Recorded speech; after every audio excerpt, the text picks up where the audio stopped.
The Hello Kitty murder case remains one of the most disturbingly brutal in modern history. On March 17, 1999, Hong Kong Triad member Chan Man-lok and his accomplices kidnapped 23-year-old nightclub hostess Fan Man-yi from her home, then slowly tortured her to death inside an apartment in the Tsim Sha Tsui district until she finally succumbed on April 14th. And the world may never have known about it at all if not for one chilling visit to a Hong Kong police station from a young girl. Fan Man-yi, born in 1976, had a challenging start in life. Orphaned at a young age, she was brought up in a girl's home, but her life took a tragic turn in her teenage years. To survive, Fan turned to sex work and substance abuse, becoming a familiar face in the seedy underbelly of Hong Kong. Despite her troubled life, Fan sought moments of normalcy and stability. She married and had a son, hoping to provide him with a better future. Her marriage, however, was far from a fairy tale. Fan's husband was reportedly abusive, and the relationship was tumultuous, exacerbating her already fragile situation. Struggling with addiction and the pressures of her environment, Fan's life was a constant battle between fleeting moments of hope and overwhelming despair. In early 1997, Fan encountered Chan Man-lok, a 34-year-old socialite and Triad member known for his violent tendencies and drug dealings. Desperate for money, Fan stole Chan's wallet, which contained around $4,000. This act of theft would seal her fate. Chan, seeking retribution, enlisted two of his henchmen, Leung Shing-cho, 27, and Leung Wai-lun, 21, to abduct Fan. They planned to force her into prostitution to repay the stolen money along with an exorbitant interest. However, the situation quickly escalated beyond their initial intentions. Fan was held captive in an apartment on Granville Road in Tsim Sha Tsui, a bustling district in Hong Kong.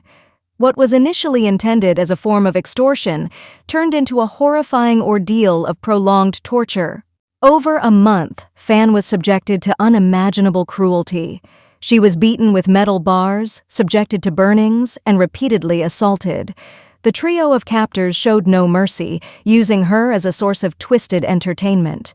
The apartment, ironically adorned with Hello Kitty memorabilia, including a large Hello Kitty doll, became the site of Fan's unimaginable suffering. The contrast between the innocent, cheerful imagery of Hello Kitty and the brutal reality of the torture chamber was a grim testament to the horrors inflicted upon Fan. Fan Man-yi succumbed to her injuries in April 1999.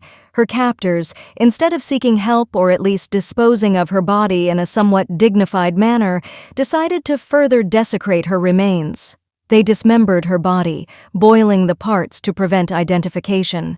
In a macabre twist, they stuffed her skull inside a Hello Kitty mermaid doll, which would later give the case its notorious name. The crime came to light when one of Chan's young mistresses, a 13-year-old girl, approached the police, haunted by the ghostly apparitions of Fan's tortured spirit. Her testimony led the authorities to the grim discovery in the Hello Kitty doll. The trial, which commenced in 2000, was a media sensation. Chan Man-lok, Leung Shing-cho, and Leung Wai-lun were charged with manslaughter. As the jury could not definitively prove intent to murder due to the dismembered state of the body, they were found guilty and sentenced to life imprisonment with the possibility of parole after 20 years. The Hello Kitty murder case remains a dark chapter in Hong Kong's criminal history, a stark reminder of the depths of human cruelty. Fan Man-yi's tragic life and death underscore the vulnerabilities of those living on the fringes of society, and the story continues to evoke horror and sadness. Fan's son, who was very young at the time of her death, was left to grow up without his mother, marked by the infamous legacy of her demise. The case has since been the subject of various media adaptations, further entrenching its place in the public consciousness. The Hello Kitty murder case is a chilling example of how societal neglect, personal desperation, and human brutality can converge to produce a tragedy of unspeakable horror.